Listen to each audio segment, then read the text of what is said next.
ჩვენ თუ გვინდა რომ ბავშვმა ჩვენ გვცეს პატივი, ჩვენ მას უნდა ვასწავლოთ პატივისცემა რა არის.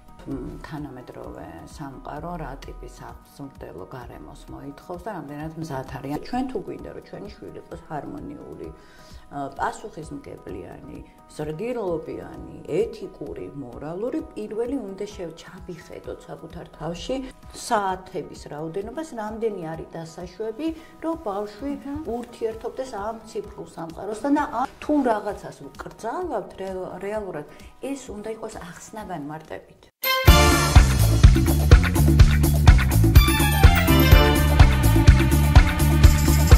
მოგესალმებით. თქვენ უყურებთ გადაცემას ჯანმრთელობა და არა მხოლოდ ნინი ჭაჭიასთან ერთად, მე მის თანაწამყვანი ნათია გაფრინდაშვილი ვარ.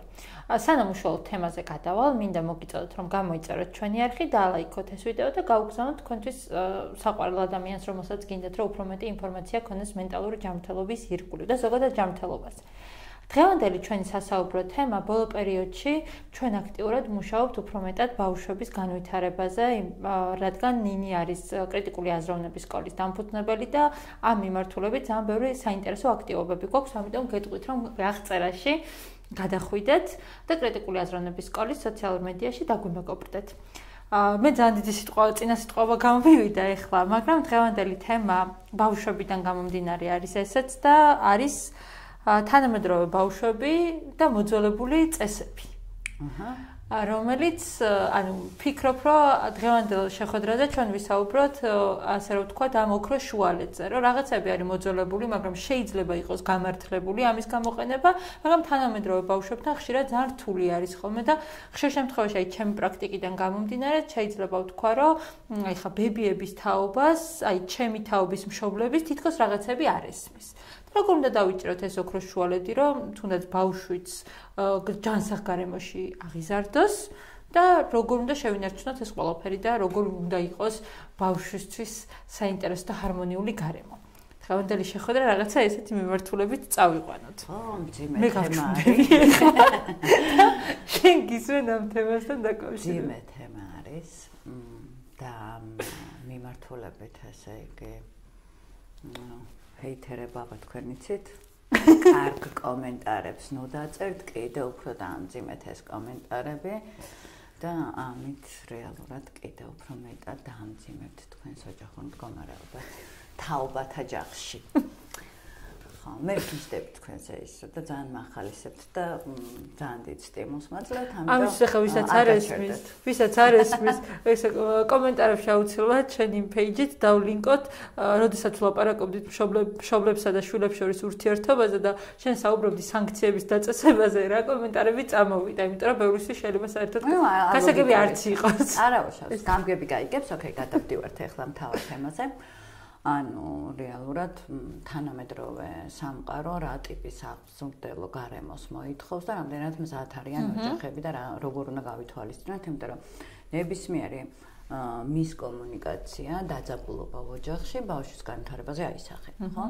მოდი ესე ვთქვათ, რომ მე არ მიჯერა, მე ხა კი არ მიცხოვრე ამანამდე, მაგრამ აი ესე ვთქვათ, მგონია, რომ ყოველთვის იყო ეს პრობლემები, რომ ესე იგი უფროსი თაობა ყოველთვის უკმაყოფილო იყო ახალი თაობის აღმზრდელო მეთოდებით და ეს განსაკუთრებით, როდესაც ჩვენ ტრადიციულ კულტურებთან გვაქვს ხოლმე საქმე, აქ კიდევ უფრო მძაფრდება სიტუაცია, თუმცა მინდა გითხრათ, რომ ამერიკის შეერთებულ შტატებშიც და იცი შენ რომ იქაც მუშაობ, იქაც ძალიან ინტენსიურად განიხილება აი ამ ტიპის გამოწვევები.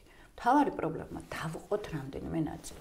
ერთი არის, რომ რეალურად როგორი ურთიერთობები უნდა გქონდეთ ოჯახის წევრებს ერთმანეთის მიმართ, რომ ბავშვმა შეძლოს ჰარმონიული განვითარება და არ იყოს ტრავმირებული და მეორე არის, ანუ ესე ვთქვათ, ურთიერთობები უფროსების ურთიერთობები ერთმანეთში და მეორე, რაც მთავარი არის, ამ უფროსების ურთიერთობა ბავშვების მიმართ, ხო, რა ტიპის ურთიერთობის არქიტექტურა უნდა იყოს აგებული იმისთვის, რომ ბავშვის განვითარებისთვის ხელშემწყობი გარემო შეიქმნას. ორი ძალიან განსხვავებული თემა, ორი ძალიან მნიშვნელოვანი თემა, მოკლედ გადავირვენ. პირველი თუ ჩვენ ვსაუბრობთ ზრდასრულების ურთიერთობაზე, აქ პირადი საზღვრების გაანალიზება და დაცვა არის უმნიშვნელოვანესი საკითხი და ესე ვთქვათ, ურთიერთპატივისცემის გამოხატვა. რატო დავიწყე ურთიერთპატივისცემის საკითხით? იმიტომ რომ ჩვენ თუ გვინდა რომ ბავშვმა ჩვენ გვცეს პატივი, ჩვენ მას უნდა ვასწავლოთ პატივისცემა რა არის. და თუ ჩვენ ერთმანეთში პატივისცემის, ესე ვთქვათ, ქცევას არ დავანახებთ, რა მაგალითს ვაძლევთ რეალურად ბავშვს, იმიტომ რომ კიდევ ერთხელ მეორე ბავშვები არ სწავლობენ იმას, რასაც ჩვენ სააღმზრდელო დიდაქტიკური, ესე ვთქვათ, შინაარსებით ვაწვდით ხოლმე. ბავშვების 90%-ად ირეკლავენ ჩვენს ქცევებს.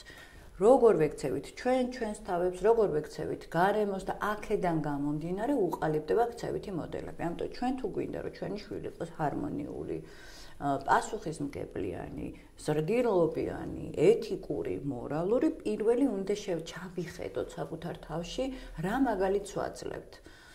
იმიტომ რომ ეს არის ერთ-ერთი წყალგამყოფი იმისა, რომ ხო იცი, რა შეუკვეთა რა ჩამოვიდა, რომ არ დაგვემართა.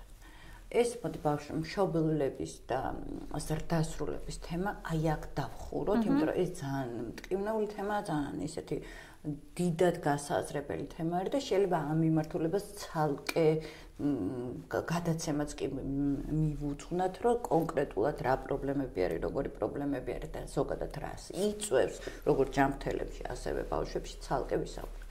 აქ ეხა მეორე თემაზე რატომაც მინდა ყურადღება გავამახვილო, ძირითადად არის ხოლმე ეს ტრადიციული განათლების მეთოდები, რომლებსაც ესე ვთქვათ, ზრდასრულები ძირითადად იყენებენ ხოლმე, სადაც განსხვავებას მე ესეთი განცდა მაქვს, რომ მშობლებს ერთმანეთში ქცევის დონეზე, არა ანალიზის დონეზე და სიტყვების გააზრების დონეზე, არამედ ქცევის დონეზე ერევათ ავტორიტეტი და დიქტატურა. ავტოკრატია. ხო? და თანამედროვე სამყარო, ხო, იგივე ამ თავისუფალი სამყარო არის. თუ ადრე ბავშვებისთვის ინფორმაციის მთავარი წყარო იყო მშობლები და მასწავლებლები, დღეს ბავშვები ჩვენზე მეტად ინფორმირებულები არიან. ჩვენ არ ვართ უკვე ისეთი ავტორიტეტები მათთვის, როგორიც შეიძლებოდა თუნდაც და ეჩემი ყოფილიყო ჩემთვის. გადაგამოწმებს ყველა ვარიანტში ტექნოლოგიური ხშირ შემთხვევაში ჩვენზე მეტ ინფორმაციას ფლობენ, იმიტომ რომ ჩვენთვის ციფრულ ტექნოლოგიებთან ურთიერთობა დასწავლილი არის. ეს ბავშვები ამ ციფრული, ესე ვთქვათ, მოქალაქეები, მათ ვეძახით ციფრულ მოქალაქეებს. ესენი არიან ციფრული მოქალაქეები. ეს არის მათი ბუნებრივი გარემო, ბუნებრივი ჰაბიტატი. და შესაბამისად, ხო, თუ ჩვენ რაღაცა ავტორიტეტობაზე ვსაუბრობთ, ეს უნდა გავაანალიზოთ, რომ როგორ უნდა მივახციო, რომ ვიყო როლმოდელი და ავტორიტეტი, იმიტომ რომ ინფორმაციით, ესე ვთქვათ, ბრჭყალებში ვაჭრობა უკვე არ მოსულა. ეს არის ერთ-ერთი მნიშვნელოვანი საკითხი. მეორე მნიშვნელოვანი საკითხი, რაც არის და ძირითადად მშობლები შიშით უყურებენ, ხო, აი ამ ციფრულ სამყაროს და ცდილობენ, რომ ამ ციფრულ სამყაროსთან აუკრძალონ ბავშვებს ურთიერთობა. ესეც არასწორია, თუმცა ეს იმას არ ნიშნავს, რომ ბავშვები მუდმივად უნდა იყვნენ ციფრულ გარემოში, ხო? არ შეიძლება ბუნებრივ მოცემულობაზე უარი თქვა, ვერ ამოგლიჯავ. აქ არის მთავარი, რომ ვასწავლოთ აი ამ ციფრულ სამყაროში ადაპტირება, მოქნილობა, როგორ იყონ დაცულები, როგორ გამოიყენონ ინფორმაცია და ასე შემდეგ და რა თქმა უნდა, ბავშვის განვითარების მიხედვით ფსიქოლოგები და ნეიროფსიქოლოგები პირდაპირ იძლევიან რაოდენობას, საათების რაოდენობას, რამდენი არის დასაშვები, რომ ბავშვი ურთიერთობდეს ამ ციფრულ სამყაროსთან და არ დაკარგოს თავისი ციფრული მოქალაქეობა. ამიტომ ამ მიმართულებითაც მნიშვნელოვანია რეალურად, რომ არა ვებრძოლოთ, არამედ აქაც რაღაცა წესები დავაწესოთ და ესეც იყოს არა, ესე ვთქვათ, ავტოკრატიული წესები, რომ მე ვთქვი და მორჩა. იმიტომ რომ გაუგებარია რეალურად, ხო? არამედ ეს იყოს ახსნა განმარტებით და მეორე თემა არის ციფრული სამყაროში გართობა ძალიან მარტივი არის. ჩვენ თუ გვინდა ციფრულ სამყაროში ბავშვები ლიმიტირებულ დროს ატარებდნენ, ჩვენი პასუხისმგებლობა არის. გარეთ სამყაროში უნდა გქონდეს აქტიურობა. შევაჩვიო გართობას და აქტივობას გარემოში, იმიტომ რომ ხო, ჩვენ მშობლებს ბევრად გამარტივებული ქონდათ საქმე იმ მხრივ, რომ რასაც შემოთავაზებდნენ თამაშებს, იქიდან არჩევას ვაკეთებდი და ეხლა ჩვენი შვილები ხო, აი ამ ციფრული მოქალაქეები რო არიან, მილიონობით შეთავაზება აქვთ გასართობის შესაბამისად, ჩვენი თავსატეხი არის, რომ როგორ ვასწავლო გართობა ციფრული სამყაროს მიღმა, როგორ და თუ აქ ჩვენ წინა გადაცემაში ვისაუბრეთ აი ამ ემოციურ გადაწყვეტაზე და თუ აქ ჩვენი ურთიერთობა მარტო სტრუქტურირებული და პასუხისმგებლობების თემებით უკავშირდება ერთმანეთს, ხო? აქ საერთოდ აღარ ჩნდება იმისი სივრცე, რომ აი ეს ემოციური მიჯაჭვულობა გაჩნდეს, ოღონდ არა პათოლოგიური, არამედ ეს attachment-ი რაც არის, ხო? დაკავშირება გაჩნდეს ემოციური კავშირი გაჩნდეს, სადაც თავისუფალი ესე ვთქვათ, პოზიტიური ემოციებით სავსე გარემო შეიქმნება და სადაც მშობლები და შვილები ერთად შეძლებენ გარკვეული თამაშების ორგანიზებას და ინფორმაციის გაცვლას. ანუ კი არ უნდა ავკრძალოთ, ალტერნატივები უნდა შევქმნათ და თუ რაღაცას ვკრძალავთ რეალურად, ეს უნდა იყოს ახსნა განმარტებით. იმიტომ რომ სხვა ვარიანტში აი ეს თანამედროვე ციფრული სამყარო, აი ამ ტექნოლოგიები, იგივე დემოკრატიული, ლიბერალური მიდგომები, ეს ამ ბავშვებისთვის ეს ბუნებრივი მოცემულობა არის და ის მე ვთქვი და მორჩა, ანუ მეფე მან თქვა, არ მუშაობს მათზე და ვერც იმუშავებს. და ეს რეალურად იწვევს მათი რბილი უნარების განუვითარებლობას. იმიტომ რომ როდესაც მე ბრძანებულ დიქტატორულ ტონში ავტოკრატისავით ბრძანებებს ვიძლევ და ახსნას არ ვაძლევ, უნარის განვითარების საშუალებას არ ვაძლევ რეალურად, ხო? რომ მე ვთქვი და მორჩა ბეტონის კედელს აგებს და თუ მე ვუხსნი რატომ, რისთვის, რა ალტერნატივები შეიძლება იყოს დიალოგში შევდივარ. ამით ვავითარებ ემოციურ ინტელექტს, კომუნიკაციის უნარებს, კრიტიკული აზროვნების უნარებს, მიმღებლობას, ემპათიას და ეს არის ის რბილი უნარები, რაც თანამედროვე სამყაროში თუ ჩვენ გვინდა ჩვენი შვილები იყვნენ წარმატებულები, ბედნიერები და ხალისიანები, ამ უნარების გარეშე შეუძლებელია. ხშირად მსმენია ხოლმე ფრაზა, რომ მაგალითად არ ვიცი, მაგრამ როგორ უთხრა ეს ჩემს შვილს, ანუ ჩვენ ლაპარაკობდით დიქტატურაზე, რომ მე ესე ვთვლი და მორჩა, ანუ ამ მიდგომით შვილთან ურთიერთობა არ შეიძლება. მეორე მომენტია, რომ ანუ ხშირად მსმენია აი ჩემზე დიდი თაობისგან, რომ მაგალითად არ უყვართ და არ ცდილობენ, რომ შვილთან აღიარონ თუნდაც საკუთარი შეცდომები. ან თქვან არ ვიცი.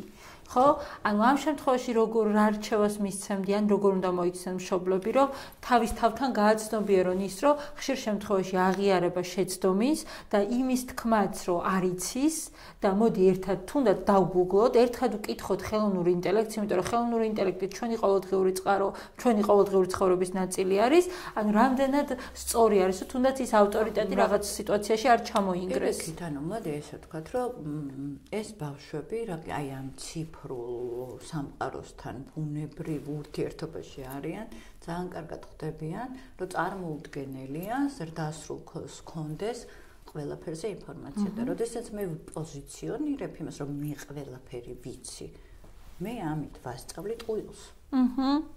სწორი ინტერპრეტაცია. მეორე რასაც ვაკეთებ, ვასწავლი იმას, რომ მე ვაიძულებ პერფექციონიზმს, რაც დამღუპველი არის, რომ მე ყველაფერი უნდა ვიცოდე, რაც შეუძლებელია შეუსრულებელი მისიების დაკისრებას და პასუხისმგებლობების აკიდებას ვავითარებთ ამ დროს ბავშვი, რაც რეალურად წარმატებას და ბედნიერებას კი არა, უბედურებას მოუტანს.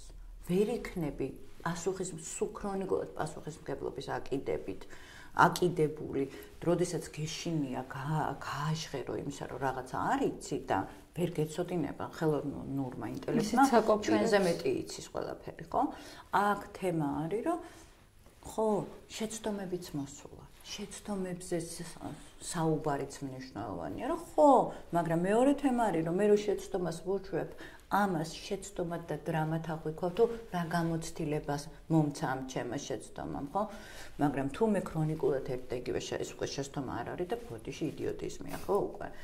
ხო და აქ არის მთავარი, რომ როგორ პოზიციონირებ, რას ვასწავლე, რომ რამდენად მზად ვარ ვაჩვენო ჩემ შვილს ღიაობა, ემოციური მიმღებლობა და ის რომ უპირობო სიყვარული და მიმღებლობა არსებობს, აი ამაზე უნდა დავფიქრდეთ. თუ მე რაღაცა ჩარჩოებს ვითხოვ ჩემი თავისგან და ესე ვურთიერთობ შვილთან, ის სწავლობს, რომ იმანაც რაღაცა ჩარჩო უნდა მოიგოს და ისე და რაც ემოციურ დისტანცირებას ზრდის და ძირითადი პრობლემები ეგ არის, რომ საერთო სალაპარაკო თემები აღარ აქვთ. მშობლებს, ახლა ჩემთანაც კონსულტაციაზე რომ მოდიან და ჩვენთან კრიტიკული აზროვნების სკოლაშიც რომ დადიან, ხო? ბევრი მშობელი ამაზე ლაპარაკობს, რომ საერთოდ ვერ ვიგებთ რაზე ვილაპარაკოთ. მან მეორე თემა არის, რომ ერთი არის, რომ ჩვენ რო რაღაცას ვასწავლეთ, იმათგან რამდენი ამის სწავლა, იმათვის ციფრული ტექნოლოგიები, აი ეს ბუნებრივობა, იმათმა შეიძლება ძალიან ბევრი რამე გვასწავლონ ჩვენ. უბრალოდ ამასაც, როდესაც და ეს არის კარგი მეთოდი იმისათვის, რომ როგორ შეიძლება ციფრული მიდგომების საგანმანათლებლო საკითხებად გადაქცევა, ხო და ამით მათი თვითშეფასება მე მაგალითად ნიკოლოს სულ ვეკითხები ხოლმე ამ ტექნოლოგიებთან მიმართებაში, რომ დედა ის როგორ გავაკეთო და დედა ის როგორ გავაკეთო და ამით არც მერიდებ არაფერი და პირიქით ეს კიდე უფრო მეტად გვაახლოებს, იმიტომ რომ რაღაცა თანაბრობის განცდა ჩნდება, ხო და ის რომ შეცდომებიც მოსულა და შეიძლება რაღაცა არ ვიცოდე და თუ რაღაცა არ ვიცი, თუ მომდება ვისწავლე. აი ხა შენ საუბარს რა უსმენდი ერთი რაღაცა ფრაზა ჩამომიყალიბდა თავში, რომ ფაქტობრივად შვილთან ჩვენი ურთიერთობა, როგორც ამბობ ხო ანარეკლია, როგორც ჩვენ ვექცევით, ისე იქცევა ის. ანუ არ აქვს მნიშვნელობა იმას, როგორ ელაპარაკები, არამედ მის ქცევებს, შენ ქცევებს აკოპირებს. ამიტომ ანუ რაღაც კოდებს ვფიქრობ, რომ აი ესეთი ამ გადაცემის ერთი ფრაზა შეიძლება ეს იყოს, რომ თქვენ შვილებთან იურთიერთეთ როგორც სარკესთან. საკუთარ თავთან, სარკესთან, როგორც მოიქცეოდით. ესე ვთქვათ, რომ თუ თქვენ ხვდებით, რომ ის ურთიერთობა, რომელიც თქვენ შვილებთან გაქვთ, თქვენთვის დამაკმაყოფილებელი არ არის, დაფიქრდით, რა გაქვთ თქვენს თავში დასაკორექტირებელი და გასავითარებელი და ამის შემდეგ აი ამ რეფლექსიური, ესე ვთქვათ, გაცნობიერებიდან დაიწყეთ ახალი ურთიერთობის არქიტექტურის აგება. მადლობა ნინი, ჩემთვისაც ძალიან ღრმა გადაცემა იყო, მიუხედავად იმისა, რომ მე არ მყავს შვილი და ანუ ამ თემებზე ცოტა შორს ვარ ხოლმე, მაგრამ ხშირ შემთხვევაში თუნდაც ვუყურებ მე ჩემი მეგობრის შვილებს, ან ძმის შვილებს და ასე შემდეგ და ძალიან მადგება ხოლმე ეს თემები მეც პრაქტიკაში. და იმედი მაქვს თქვენთვისაც საინტერესო არის ბავშვებთან დაკავშირებული თემები, იმიტომ რომ მშობლების მიმართულებით, ან მშობლებისთვის ამ ციკლის გაგრძელებას ჩვენ კიდევ ვაპირებთ, რამოდენიმე ეპიზოდს ვფიქრობთ, რომ ჩავწეროთ და იმედი გვაქვს თქვენს გამოგადგებათ ჩვენი ინფორმაცია. ჩვენ კი მოგიწოდებთ, რომ გამოიწეროთ ჩვენი არხი და ალაიქოთ ეს ვიდეო, დაგვიწეროთ კომენტარში რა თემა გაინტერესებთ, რამე კითხვა თუ გაქვთ და ჩვენ აუცილებლად ყველაფერზე გიპასუხებთ. ყოველ ხუთშაბათს საღამოს 9 საათზე კი თბილისის დროით, რა თქმა უნდა, შევხვდებით დარიო რადიოსა და ნინი ჭაჭიას YouTube არხებზე. დროებით.